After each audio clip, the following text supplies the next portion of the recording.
Detective Marcus Rodriguez sat in his patrol car outside Murphy's Diner, sipping his third cup of coffee of the evening. The hot August air made everything feel heavy and slow in the small town of Millbrook. At 42 years old, Marcus had been working as a police officer for 15 years. He thought he had seen everything this quiet suburban town could throw at him. Burglaries, drunk drivers, domestic disputes, and the occasional bar fight were about as exciting as things got around here. The radio crackled to life at exactly 6:30 p.m., interrupting his thoughts about what his wife Sarah would be making for dinner. Dispatch operator Jenny Martinez's voice came through clearly. Unit 47, we have a report of an abandoned vehicle at 1425 Industrial Boulevard, behind the old Patterson warehouse. Residents say it's been sitting there for 3 days. Marcus set down his coffee cup and reached for the radio. Unit 47 responding. Any description of the vehicle? He started his engine and pulled out of the diner parking lot, already heading toward Industrial Boulevard. Dark blue sedan, appears to be a Honda. License plates visible, but we haven't run them yet. Caller says the windows look fogged up, and nobody has been seen around the car since Sunday, Jenny replied. As Marcus drove through the familiar streets of Millbrook, he wondered why anyone would abandon a car in such an obvious place. The Patterson warehouse had been empty for 5 years, ever since the textile company moved their operations overseas. The large parking lot behind the building was visible from 3 different residential streets. It wasn't exactly a smart place to dump a stolen vehicle. The warehouse district was quiet as Marcus turned onto Industrial Boulevard. A few other businesses lined the street, but most closed by 5 o'clock. The area had an eerie feeling after dark, with broken streetlights casting strange shadows between the empty buildings. Marcus had responded to calls here before, usually teenagers looking for a place to drink beer or spray paint graffiti. He pulled into the parking lot behind the Patterson warehouse and immediately spotted the Honda Accord. The car sat alone in the far corner of the lot, about 50 yards from the street. Marcus parked his patrol car near the entrance and stepped out into the humid evening air. The sun was starting to set, painting the sky in shades of orange and pink. Walking toward the abandoned vehicle, Marcus felt something strange in his gut. After 15 years on the force, he had learned to trust that feeling. It was the same sensation he got right before something bad happened. The kind of feeling that made experienced cops pay extra attention to details. The Honda looked normal from a distance. Dark blue paint, 4 doors, appeared to be maybe 5 or 6 years old. But as Marcus got closer, he noticed things that made him slow his pace. The car sat lower in the back, like something heavy was weighing it down. The rear windows were more tinted than the front ones, making it impossible to see inside the back seat clearly. Marcus circled the vehicle slowly, taking notes in his head. The license plates were from Nevada, which was unusual for this part of the country. Most out-of-state plates they saw belonged to tourists heading to the lake or people moving through town on Interstate 40. But Nevada was a long way from here.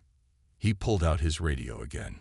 Dispatch, can you run Nevada plates 7G4HA89 for me? Copy that. Unit 47. Running the plates now. While waiting for the response, Marcus walked around the car again. Something caught his eye on the driver's side window. Scratches. Thin lines in the glass that looked fresh. They appeared to be made from the inside of the car, as if someone had been clawing at the window trying to get out. The radio crackled again. Unit 47. Those plates come back stolen. Vehicle was reported stolen from a gas station in Las Vegas 3 weeks ago. Marcus felt his heart rate increase. A stolen car with scratches on the windows, sitting abandoned for 3 days. This was no longer a simple abandoned vehicle call. Marcus stared at the scratches on the car window, his mind racing with possibilities. In 15 years of police work, he had never seen marks like these on the inside of a vehicle. They were desperate, frantic scratches that told a story he didn't want to believe. Someone had been trapped inside this car, clawing at the glass trying to escape. He reached for his flashlight and clicked it on, even though there was still some daylight left. The beam illuminated the interior of the Honda through the driver's side window. Fast food wrappers were scattered on the floor, and a cell phone charger hung from the dashboard. Everything looked normal for a stolen car that had been driven across the country. But those scratches on the window were anything but normal. Marcus walked to the passenger side and shone his light through that window too. More scratches, these ones even deeper. His stomach began to turn as he realized what this might mean. Someone had been held against their will in this vehicle. Someone who had fought hard to get free. The detective pulled out his radio again. "Dispatch, I need backup at my location. Also send a crime scene unit. This stolen vehicle might be connected to something more serious." "Copy that, Unit 47. Backup is 20 minutes out. Crime scene unit will be about an hour. Do you need immediate assistance?" Marcus looked around the empty parking lot. The sun was setting faster now, and shadows were growing longer between the abandoned buildings. "Negative, but tell them to hurry. I think we might have a kidnapping situation here." As he waited for backup, Marcus continued his examination of the Honda. He walked to the back of the car and noticed that the trunk area sat noticeably lower than it should. Something heavy was definitely weighing down the rear of the vehicle. His heart started beating faster as he considered what that might be. The detective tried to peer through the back window, but the tint was too dark to see anything clearly. He could make out shapes inside, but nothing definite. Marcus reached for the driver's door handle and found it unlocked. This surprised him because most car thieves would lock a stolen vehicle to avoid drawing attention. Opening the door carefully, Marcus was hit by a strange smell. It wasn't the usual odor of an old car or fast food. There was something else, something that made his nose wrinkle. The smell of fear and sweat, mixed with something he couldn't identify. It was the kind of smell that made his police instincts scream that something was very wrong here. He used his flashlight to examine the front seats more carefully. The driver's seat was pushed back for someone tall, probably a man around 6 feet. But the passenger seat showed signs that someone else had been there too. The seatbelt was cut, not unbuckled. Someone had used a knife or scissors to cut through the safety belt quickly. Marcus noticed something else that made his blood run cold. There were drops of what looked like dried blood on the passenger seat. Not a lot, but enough to show that someone had been hurt. He also found strands of long dark hair caught in the seat adjustment lever. The detective backed away from the car and looked toward the trunk again.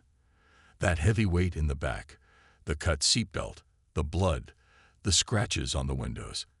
Everything was pointing to the same horrible conclusion. Someone might still be in the trunk of this car. Marcus pulled out his radio with shaking hands. "Dispatch, cancel the crime scene request for now. I need paramedics at my location immediately, and tell backup to code 3 adhere. I think someone might still be alive in this vehicle." "Unit 47, did you say someone is alive? Do you need medical assistance?" Marcus walked slowly toward the back of the Honda, his flashlight beam shaking slightly. "I don't know yet, but we need to be ready for anything. ETA on those paramedics. 15 minutes for medical, 12 for backup." Marcus knew that might be too long. If someone was trapped in that trunk, every second could mean the difference between life and death. Marcus stood beside the Honda Accord, staring at the trunk that seemed to be sitting too low. The parking lot was getting darker as the sun disappeared behind the warehouse buildings. Street lights were starting to flicker on, but most of them were broken or too far away to provide much help. The detective checked his watch. Backup would arrive in 10 minutes, paramedics in 13. He decided to walk around the car one more time, looking for any clues he might have missed. As he moved toward the back of the vehicle, Marcus heard something that made him freeze in place. It was so quiet he almost thought he imagined it. A soft tapping sound coming from somewhere near the trunk area. Marcus held his breath and listened carefully. There it was again. Tap, tap, tap. Then silence. Then tap, tap, tap again. It was rhythmic, like someone trying to send a message, like someone trying to signal for help. The detective's heart began pounding so hard he could hear it in his ears. Someone was alive in that trunk. Someone was trapped and trying to get his attention. All his police training kicked in at once. This was no longer an abandoned vehicle case. This was a life or death rescue situation. Marcus approached the back of the car slowly, trying not to make too much noise. He didn't want to scare whoever was inside, but he also didn't know if this might be some kind of trap. In 15 years of police work, he had learned that dangerous situations could turn deadly in seconds. The tapping sound grew slightly louder as he got closer to the trunk. It was definitely coming from inside the vehicle. Someone was using their hands or feet to knock against the metal, probably hoping that someone would hear them and help. Marcus could only imagine how scared and desperate that person must be feeling.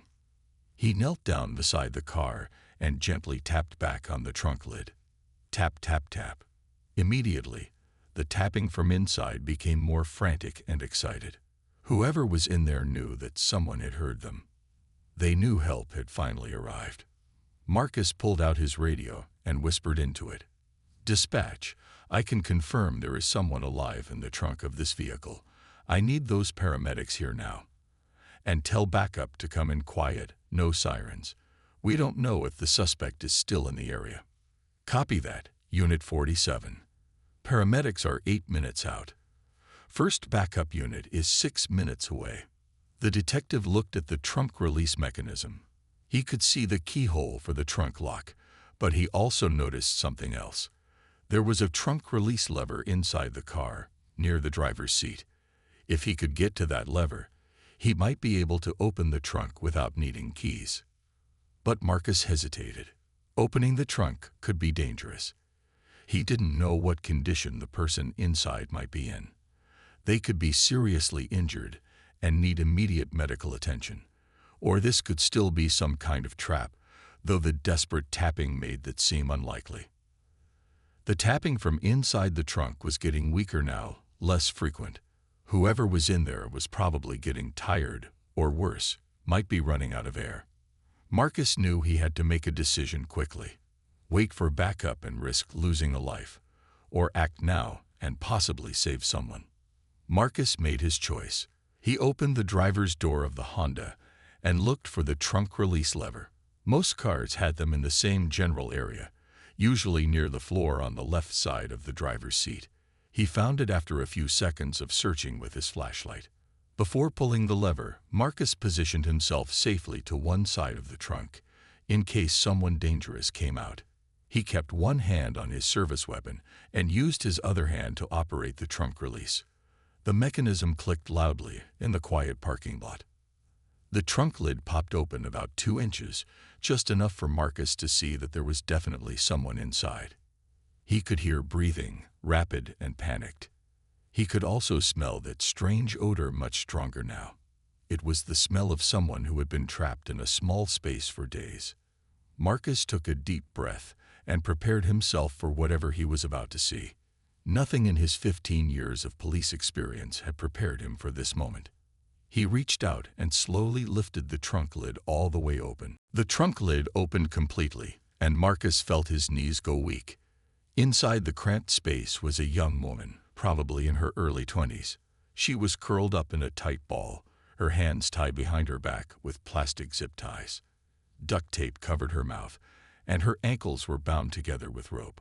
Her dark hair was matted with sweat and stuck to her face.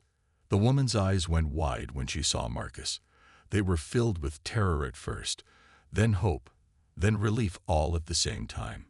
She tried to speak through the duct tape, making muffled sounds that clearly meant she was trying to say, "Help me." Tears started streaming down her dirty cheeks. Marcus holstered his weapon and immediately reached into the trunk. "It's okay, you're safe now. I'm a police officer. I'm going to get you out of there." His voice was shaking as he spoke. In all his years on the force, he had never seen anything this horrible. The young woman was wearing a torn college sweatshirt and jeans. Her clothes were dirty and smelled like she had been trapped for several days. Marcus could see scrapes and bruises on her arms where she had been struggling against her restraints. Her fingernails were broken and bloody from trying to claw her way out of the trunk. "I need to call for an ambulance," Marcus told her gently. "But first I'm going to get this tape off your mouth so you can breathe better." He carefully peeled away the duct tape, trying not to hurt her more than necessary. The woman gasped for fresh air as soon as her mouth was free. "Please help me," she whispered in a hoarse voice. "He's going to come back. He said he was going to come back for me." Her voice was barely audible, like she had been screaming for so long that she could hardly speak anymore. Marcus pulled out his pocket knife and carefully cut the zip ties around her wrists. The plastic had cut into her skin, leaving red marks and small wounds. As soon as her hands were free, the woman tried to sit up but was too weak and dizzy. She had been cramped in that small space for too long. "Take it slow," Marcus said softly. "You've been in there for a while. Your body needs time to adjust." He helped her sit up slowly in the trunk, supporting her back with his arm. "What's your name?" "Sarah," she whispered. "Sarah Chen. I'm a student at Portland Community College. He took me from the campus parking lot 6 days ago." Her voice got stronger as she talked, like speaking was helping her remember she was real and alive. Marcus felt anger building in his chest. 6 days. This young woman had been trapped and terrorized for 6 whole days. "Can you describe the man who took you?" Sarah's eyes filled with fear again. He was tall, maybe 40 years old. He had tattoos all over his arms, snake tattoos and skulls. He said his name was Tony, but I don't know if that was real. He kept saying he was going to sell me to someone in Mexico. The detective helped Sarah move her legs, which were still tied at the ankles. As he cut the rope, he could see more bruises and scrapes. "Did he hurt you? Do you need medical attention right away?" "I'm okay, I think. Scared and tired and thirsty. So thirsty. He only gave me water twice in 6 days. And crackers once." Sarah tried to climb out of the trunk, but her legs wouldn't support her weight. Just then, Marcus heard sirens in the distance. His backup was finally arriving, along with the paramedics. "Help is almost here, Sarah. You're going to be fine. You're safe now." Sarah grabbed Marcus's arm with both hands. "Thank you. I thought I was going to die in there. I heard you walking around the car, and I tried to make noise. I was running out of strength to keep tapping." Marcus looked at this brave young woman who had survived 6 days of hell and felt something change inside him. This case was going to stay with him forever. The paramedics arrived just as Marcus was helping Sarah out of the trunk. 2 emergency medical workers jumped out of their ambulance and rushed over with their equipment. Marcus had never been so happy to see backup arrive in his entire career. "We have a young woman who has been held captive for 6 days, Marcus told the paramedics. "She's dehydrated and has some cuts and bruises, but she's conscious and talking." He stepped back to give the medical team room to work. The female paramedic, whose name tag read Rodriguez, immediately began checking Sarah's vital signs. "Hi, honey. My name is Maria. We're going to take good care of you. Can you tell me how you're feeling right now?" Sarah was sitting on the edge of the trunk, her legs dangling down. "I'm dizzy and everything hurts. My throat is so dry I can barely swallow. And I can't feel my feet very well." Her voice was getting a little stronger, but she still looked very weak. "That's normal after being in a cramped space for so long," Maria explained while wrapping a blood pressure cuff around Sarah's arm. "We're going to get some fluids into you and check you over completely." While the paramedics worked on Sarah, Marcus's backup units arrived. Officers Johnson and Martinez got out of their patrol cars and walked over to get briefed on the situation. Marcus quickly explained what he had found and what Sarah had told him about her kidnapper. "So we're looking for a tall guy around 40 with snake and skull tattoos. Probably goes by Tony," Officer Johnson said, writing in his notebook. "Did she say anything else about him?" Marcus looked over at Sarah, who was now sitting on a stretcher while the paramedics started an IV line. She said he was planning to sell her to someone in Mexico. "This isn't just a kidnapping case. This might be human trafficking." Officer Martinez whistled low. That's way bigger than anything we usually handle in Millbrook. We better call the FBI and let them know what we found." The paramedics were getting ready to transport Sarah to the hospital when she called out to Marcus. "Detective, please don't leave me. I'm scared he's going to find me again. What if he's watching us right now?" Marcus walked over to the ambulance. "Sarah, you're going to be safe at the hospital. We'll have police officers there to protect you. And I promise we're going to catch this guy." He tried to sound more confident than he felt.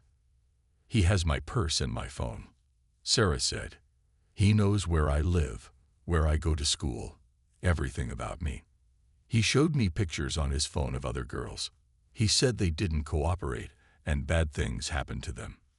This information made Marcus's blood run cold. If Tony had pictures of other victims, this was much bigger than one kidnapping. There could be other girls out there in danger right now. "Sarah, this is very important," Marcus said. "Did you see where he was keeping you? What kind of place was it?" Sarah closed her eyes and tried to remember. It was dark most of the time, like a basement or warehouse. I could hear trucks sometimes, big trucks like semi-trailers, and train whistles in the distance. He only let me out of the trunk twice to use a bathroom that smelled terrible. Officer Johnson looked at Marcus. "Sounds like somewhere in the industrial district. Maybe near the rail yards or the truck stops off the interstate." The paramedics were ready to leave for the hospital. "We need to get her checked out properly," Maria said. "She needs fluids, food, and a complete medical examination. The hospital will also do a rape kit if necessary."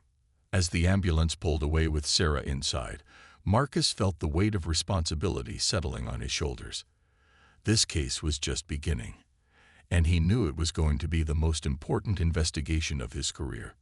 Somewhere out there, a dangerous man named Tony was probably planning his next move.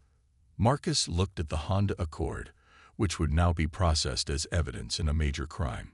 Inside that car were clues that might help them find Tony and possibly save other victims. Marcus spent the next 2 hours at the crime scene while the forensics team processed the Honda Accord.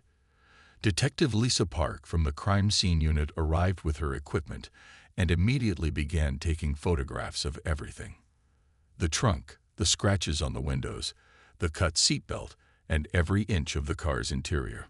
"This is one of the worst cases I've seen," Detective Park told Marcus as she dusted for fingerprints on the steering wheel. "That poor girl was lucky you found her when you did. Another day or two in that trunk, and she might not have made it." Marcus watched the forensics team work and thought about what Sarah had told him.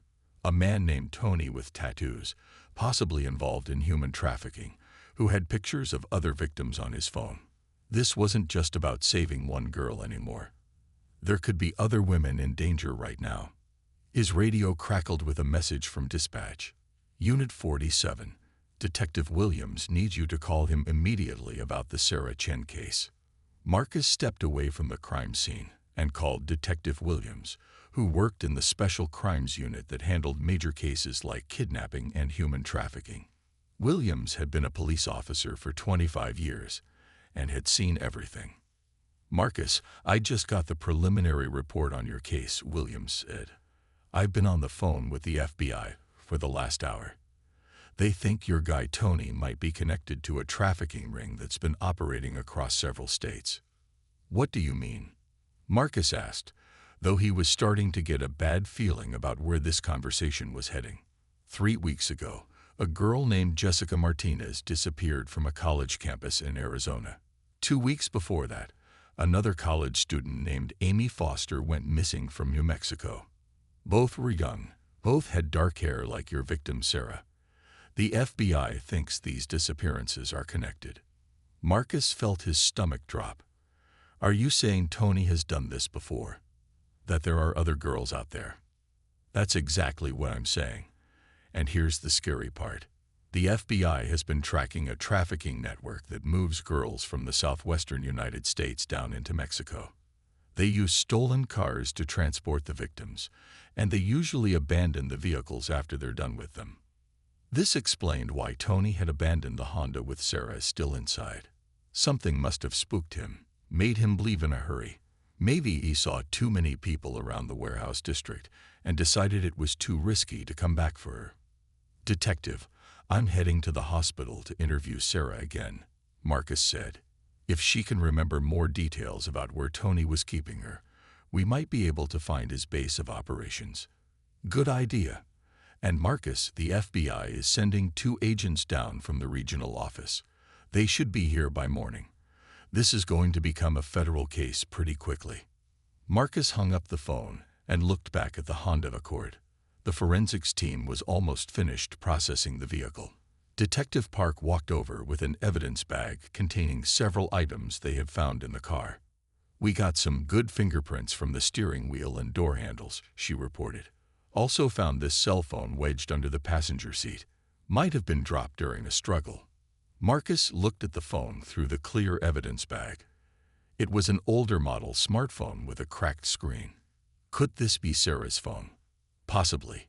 We'll dust it for prints and see if we can get into it. There might be useful information on there. The detective decided to head to the hospital to check on Sarah and ask her more questions. As he drove through the quiet streets of Millbrook, Marcus couldn't stop thinking about what Detective Williams had told him. If Tony was part of a larger trafficking network, then Sarah's rescue was just the beginning of something much bigger and more dangerous. At the hospital, Marcus found Sarah in a private room with a police officer stationed outside her door. She looked much better after receiving medical treatment, but her eyes still showed the fear and trauma of what she had been through. "How are you feeling?" Marcus asked as he sat down in the chair next to her bed. Sarah looked up at Marcus with tired eyes, but she seemed much stronger than she had been at the crime scene. The hospital had given her fluids through an IV, and she had eaten her first real meal in 6 days. Her voice was clearer now, though she still spoke quietly. "I feel better physically," Sarah said, "but I keep thinking he's going to find me somehow. Even here in the hospital, I don't feel completely safe." Marcus pulled his chair closer to her bed. "Sarah, I know this is difficult, but I need to ask you more questions about Tony and where he kept you.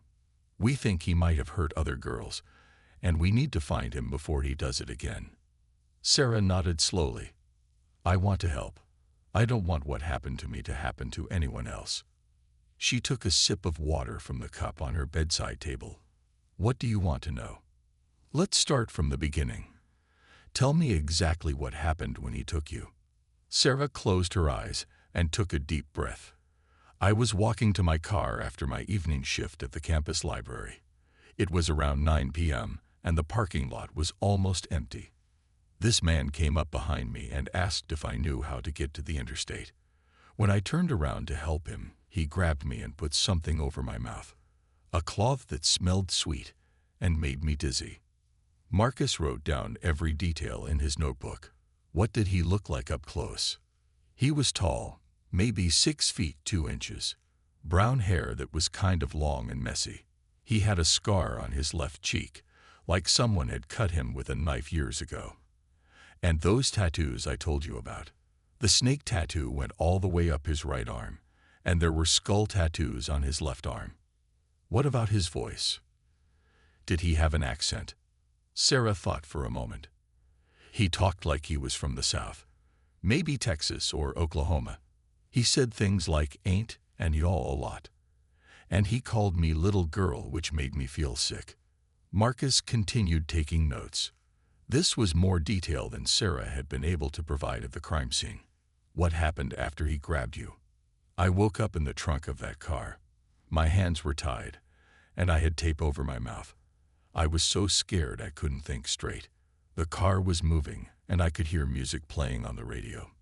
Country music, loud enough that no one would hear me if I tried to scream. How long were you in the trunk that first time? Hours, maybe 4 or 5 hours. When the car finally stopped, he opened the trunk and pulled me out. We were at some kind of warehouse or old factory building. It was dark outside, so I couldn't see much, but I could smell oil and chemicals in the air. Marcus looked up from his notes. This is important, Sarah. Can you remember anything else about that place? Any sounds or smells that might help us find it? Sarah concentrated hard. There were train tracks nearby. I could hear freight trains going by every few hours. And trucks. Big semi-trucks that sounded like they were loading or unloading somewhere close. Oh, and there was a sign I could see from one of the windows. It was red and white, but I couldn't read all of it because some letters were missing. What letters could you see? It said something like CHEMI, and then some missing letters. Then Q or P, like it might have been a chemical company or something. Marcus felt his heart rate increase. The industrial area near the rail yards had several old chemical plants and warehouses. This was the kind of specific information that could help them locate Tony's hideout. Sarah, did you see other girls there? You mentioned that Tony showed you pictures on his phone.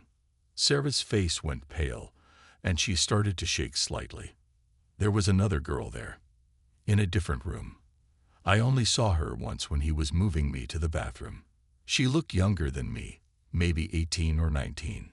She had blonde hair, and she looked like she had been there for weeks. She was so thin and scared looking. Marcus felt a chill run down his spine. There was another victim out there right now, possibly still being held at Tony's location. Marcus felt his blood turn cold when Sarah mentioned seeing another girl. There was someone else out there who needed help right now. He grabbed his radio and called Detective Williams immediately. Williams, we have a problem. Sarah says she saw another girl being held at the same location where Tony kept her. Young blonde girl, maybe 18 or 19, looked like she had been there for weeks. That matches the description of Amy Foster, the girl who disappeared from New Mexico 2 weeks ago. Williams replied, Marcus, we need to find this place tonight. If Tony realizes we found Sarah, he might panic and move the other girl or worse. Marcus looked at Sarah, who was listening to his conversation with growing concern. Sarah, I know you're tired and scared, but we need your help to save that other girl. Can you remember anything else about the location where Tony held you? Sarah sat up straighter in her hospital bed. Despite everything she had been through, she was determined to help. I'll try to remember everything I can. When he first brought me there, I noticed we drove past a big truck stop, one of those places with gas pumps and a restaurant for truck drivers. There was a sign that said something about being open 24 hours. What else do you remember about the drive? After the truck stop, we turned left and drove for maybe 10 more minutes. The road got bumpier, like it wasn't paved very well, and I could smell something bad in the air, like rotten eggs mixed with chemicals. Marcus knew that smell. There was an old sulfur processing plant near the rail yards that had been abandoned for years, but still smelled terrible. The area around it had several old warehouses and factory buildings that would be perfect for someone like Tony to use as a hideout. Sarah, when you were inside the building, how many rooms did you see? He kept me in a small room that might have been an office. It had one window, but it was painted black, so I couldn't see outside during the day. But I could hear things. Footsteps in other parts of the building. Doors opening and closing. And once I heard a girl crying somewhere far away. Marcus's radio crackled again. Unit 47. This is Detective Williams. I'm assembling a tactical team to search the industrial area near the rail yards. Can you meet us at the sulfur plant location in 30 minutes? Copy that. I'll be there. Marcus stood up and looked at Sarah. We're going to find that other girl, and we're going to catch Tony. You've been incredibly brave and helpful. Sarah grabbed Marcus's hand. Please be careful. Tony is dangerous, and he's not alone. I heard him talking on the phone to other people. They were planning to move girls to different cities. This is bigger than just him. As Marcus left the hospital, his mind was racing with everything Sarah had told him. The tactical team would include FBI agents, local police, and specialized equipment for searching large buildings. But they had to move fast.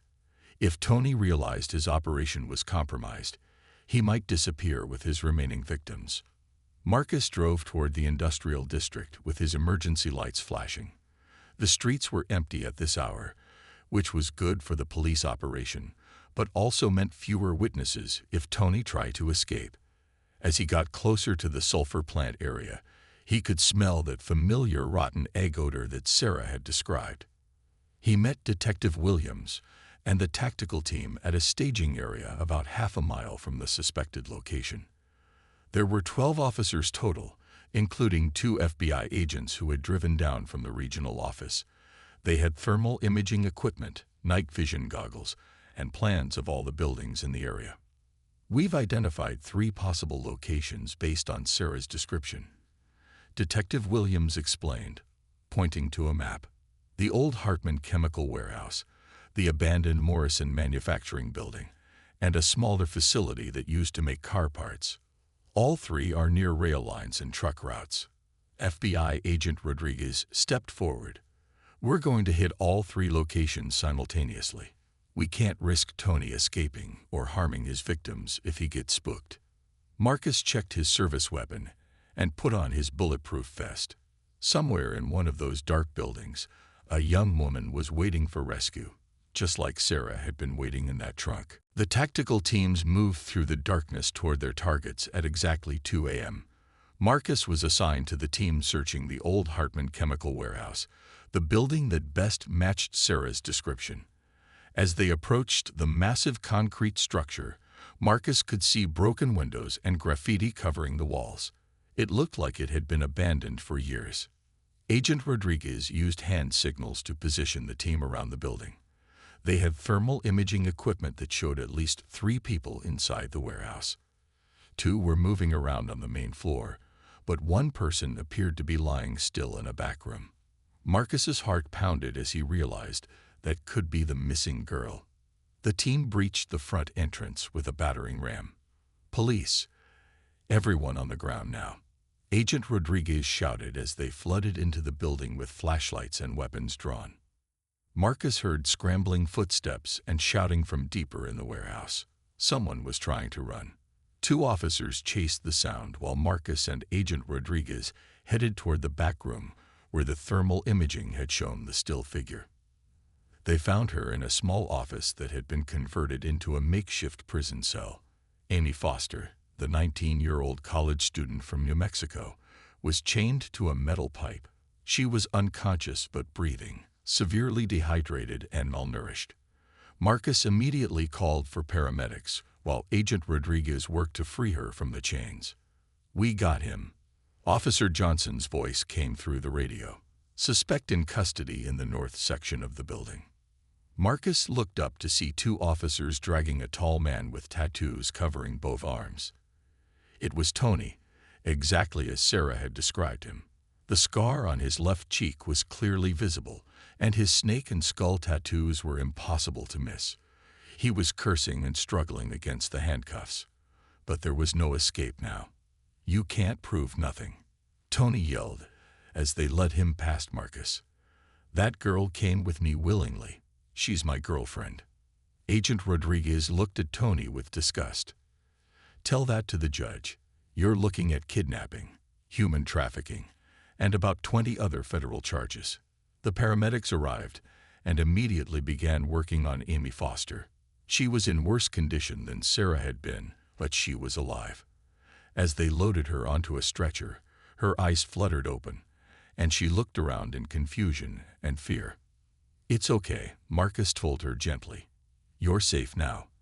We're police officers, and we're taking you to the hospital. Tony can't hurt you anymore." Over the next few hours, the warehouse revealed more evidence of Tony's trafficking operation. They found fake identification documents, cell phones belonging to multiple victims, and most importantly, Tony's phone with photos and contact information for other people involved in the trafficking network. The FBI agents were excited about what they had discovered. "This phone is going to help us break up a trafficking ring that operates in 6 different states," Agent Rodriguez explained to Marcus. "Tony was just a small part of something much bigger, but catching him is going to help us save a lot of other girls." 6 months later, Marcus sat in a courtroom watching Tony get sentenced to 40 years in federal prison without the possibility of parole. Sarah Chen was there too, looking healthy and strong. She had returned to college and was studying criminal justice, inspired by her experience to help other victims. Amy Foster had also recovered from her ordeal and was working with the FBI to identify other members of the trafficking network. The information from Tony's phone had led to 17 more arrests across the southwestern United States. After the sentencing, Sarah walked up to Marcus outside the courthouse. "Detective Rodriguez, I wanted to thank you again for saving my life. If you hadn't found me that night, I would have died in that trunk." Marcus smiled at the young woman who had shown such incredible courage. "You saved yourself, Sarah. Your strength and the information you provided helped us catch Tony and save Amy and who knows how many other girls." Sarah hugged Marcus and walked away to start her new life. Marcus watched her go and felt proud of the work he did. Sometimes being a police officer meant dealing with the worst of humanity, but it also meant being there when people needed help the most. That night in the abandoned parking lot had changed everything for Marcus, Sarah, Amy, and countless other potential victims who would never have to face the horror of being trafficked because one cop decided to investigate an abandoned car.